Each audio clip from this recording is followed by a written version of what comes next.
This video is all about managing contacts in the Hub.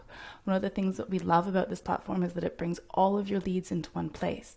Now they can come from social media, they can come from the phone number that we secure for you, they can come from forms that we have on websites or landing pages. There's so many ways that a contact can come into the system, and we just want to look at what that record looks like and also what you can do off the back of that and what to do with the contact who is actually a lead.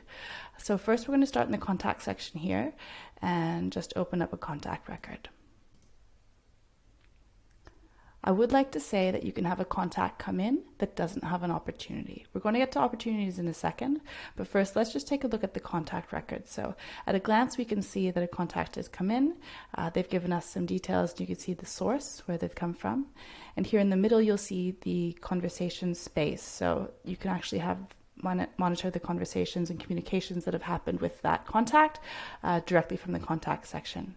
You can see some activity, so if there's been an opportunity created, if they've been called back, if there's been any sort of email replies, inbound and outbound calls, and if you have call recording turned on, you can also listen to the call recordings. From here, you can email an SMS and interact with that contact from here. You can also call. On the right side here, you can see all of the activity. So where they came from and the journey that they've had within the system. You can also create tasks for that particular contact. So if you need to follow them up or anything to do with a conversation you've had, you can add tasks here, assign them and assign due dates, as well as look at notes made about the contact. So, I mean, this is one of the main, I think, features of getting everything off your mobile phone and actually into a system where you can keep track of all the notes relating to the lead before they come a job or just any sort of communications. Having it all in one place is super beneficial. You can also, here we can add appointments.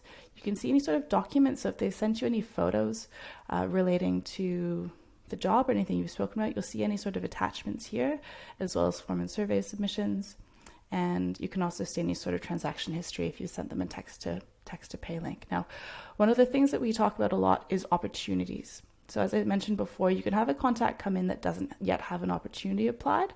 You're going to be wanting to apply an opportunity to the contact if they're going to go ahead with your services potentially, right? So the opportunity is tracking the deals, tracking the value of the leads that are coming in. So we can see here that there's an opportunity updated, so you know that there's one there. You can also scroll down here and see opportunities. Opening any of this is going to open up the opportunity card. So at a glance, you see the contact details, and then you also see what sales pipeline and what stage they're in. So generally, they're going to be starting in the inbound lead stage. Their status. So as a default, everyone starts out as open. But then off the back of that, and as you interact with them further, you can say won, lost, or abandoned. We'd love to apply an opportunity value as well. So you can actually see what is the value of the pipeline and the sales that you have there, as well as how that ties into reporting. So if you're running any sort of paid ads, having a one opportunity that has a job value attached to it will actually be reflected in your reporting to tell you what your ROI and your revenue and your cost per sale and all that is. So we really recommend doing that. You can also add tags, and just like from the contact record, you can book appointments, you can add tasks, and you can add notes, all for that opportunity. So I'm going to click out of that, and I'm actually going to go over to the opportunities section here on the left-hand side. So if we've set up your account, there's a good chance that you're going to be getting a lot of those leads coming directly into your opportunity into the inbound lead stage.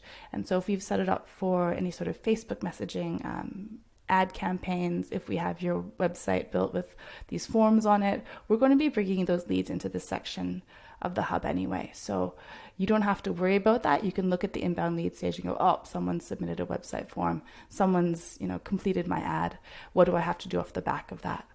So your goal at the end of every day is to make sure that there's no one left in this stage, right? You want to have an action taken off the back of that, whether it's moving it to the next stage in the process. So if day one is calling them, day two, calling them again, until you get an answer, whether they are a one or a lost opportunity, or if they're progressing through your sales pipeline. So how we can move leads along, I'm just going to click on this test lead here, is we can either open the contact record here and we can move them along from here, right? So we might go to day one and save. we see that it's moved across here. You can also just drag it across. And this is going to be the same for the app. So you can do the same thing from the app. And then once you have an answer from them, what they'd like to do in regards to your services, you can mark them as hopefully one job, abandoned if you get to kind of like day 5 and they're just not answering, or lost if they say, you know, maybe we've gone with someone else. But yeah, so that's most of the sections that you're going to be working in day to day to manage your contacts. Ultimately, the pipeline is where it's at, right? This is where you're going to be doing the most work to manage your contacts. So making sure that anything's actionable in the inbound lead stage, first of all, and then any sort of callbacks that you might have set up with your pipeline. I cover pipelines in a separate video, or we cover that in our onboarding call with you as well to set it up custom for you. But just in terms of managing leads and contacts, this is where to do it. One other section you can manage your contacts from is also from the conversations page. So, you know, you can click on the contact record, you can see any sort of communications, and then just see kind of at a glance the contact record there. So not quite everything. I think eventually there should be notes here as well. But day to day, you're going to be working conversations, you're going to be working on opportunities, and then if you need to search anything or see any of like your newest leads and people that have come into the system, they're going to be turning up at the top here. So we can see that these ones are the most recently created. And the database is growing. So I hope this is a straightforward video for you in terms of managing contacts within the hub. If you have any questions, please reach out to us. Thanks.